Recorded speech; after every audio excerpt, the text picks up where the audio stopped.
So here we are with Captain Swish. Let's talk about how important it is to have ground bait and burley. It's interesting, you know, to understand first what is burley. And burley obviously is your frozen tubes of smashed up, now it could be kenner, it could be mussels, it could be mackerel, could be anything from, you know, pilchards or whatever, and they will label it. And different burleys can be more effective in different conditions. For example, mussel burley, which is all the mussels that have been smashed up, will have a lot of little shell in it, right? So especially when you're in deep water, when you drop that off and it dissolves out, all these little bits of shell are breaking off and sinking down. Now, if you look at a workup with all the birds going in and smashing up the bait fish, all the scales in that sink down to the bottom, and it's like a little traffic light down there for the snapper. So again, it's emulating what's going on.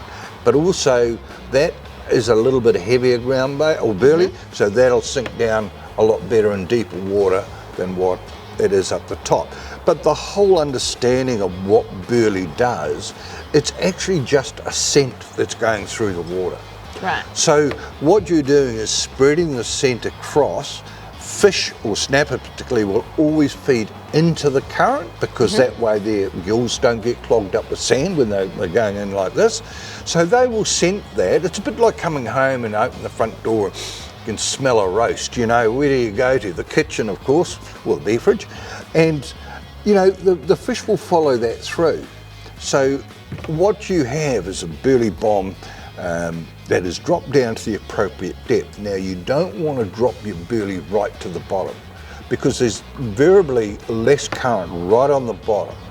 So we're going to talk about it's slack water, right?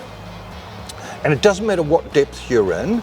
So on slack water, there's very little current running out. So what we do is only drop the burley about a metre below the boat. Because as that dissolves and the current picks up, that gets carried further and further away as it slowly sinks down through the water column. Another thing it's doing is also attracting bait fish in. So as that current increases, we progressively drop it down.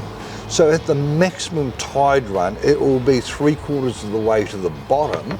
So the effect of that burley is spread over a vast area rather than if it was on the bottom, it's only going to spread to a small area. So while we're burling, you know, we're cutting up baits and we're rigging baits and putting them over and all the scraps of bait. Now that becomes what we term ground bait. And again, doesn't matter, even in 30 metres of water, if the current's not too strong, we will ground bait because as the fish pick up the scent and start to swim towards that scent, little chunks of ground bait, which is chopped up bait, come down. That's like us picking up a cheese and crackers. Oh shit, that's nice. And they go hunting, but also they get a bit more aggressive and competitive as those fish get closer and closer to the source. So we ground bait a lot. And what we'll do is, if you're coming home from a fishing trip and you've got half a bag of pillies or an old bit of mullet or whatever it is, cut it up, chop it all up, put it in an ice cream container and freeze it. Then when you put your burley bomb down, you put that inside your burley cage. As the water defrosts those, you're getting chunks of ground bait progressively being fed out in amongst your scent as well. So that you've got burley scent going and you've got chunks of ground bait going out at the same time. So that's what burley and ground bait are all important. And very, very important, particularly in winter when the fish are slow on the bite and spread out further. Important out on the sand where they're spread again quite a way. So it enhances your chances. Cool. And give me a tip on forgetting your burley. Forgetting it? Forgetting your burleys out. Well, as I say, depends on what I'm buying and what depth and where I'm fishing. But the important thing is to get yourself a proper, what's termed as a wobbly pot. Wobbly pot? Which is like a giant spring and a mesh around it, which you put your burley in. Or she just, tip is to make sure that that burley is secured in there. Quite often I've seen people drop their burley down, but they haven't pulled the net tight, and you suddenly see one of these things pop to the surface. It's actually popped out.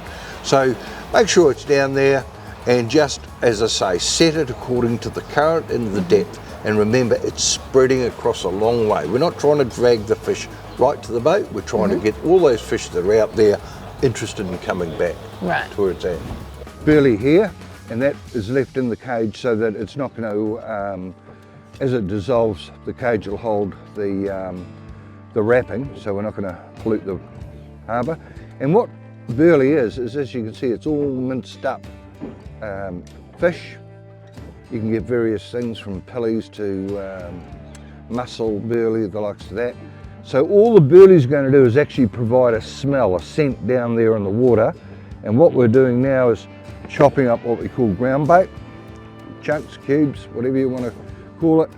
So the smell will go down there, and as these things drift back through the current, they'll go a little bit further. The snapper will be picking on those, following that burley trail and scent up back towards the boat. So we just periodically throw a handful out, let it go down, spread it around a bit.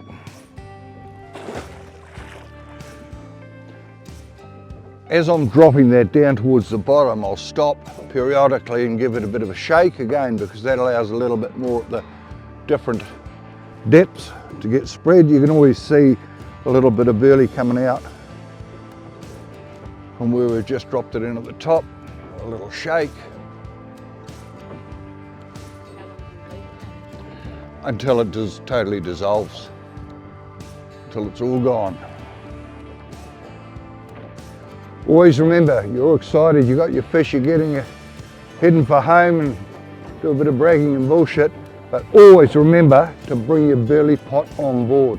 So many people have lost them because they've gone screaming along, this thing bouncing off the surface, and that's why I use an 8mm rope, so that it's going to hold on if I do forget. But you don't want to do it, just slowly pull it up.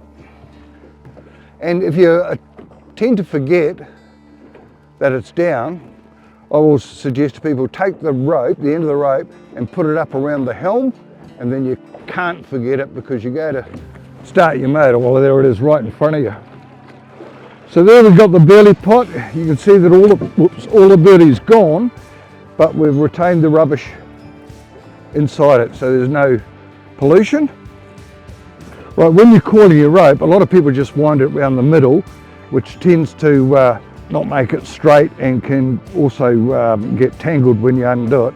So if you wrap the rope around at the top and then pull the end of it through like such and give it a shake, it's all nice and tidy. So when you take that out and drop it on the floor, it'll all just lay out and won't tangle.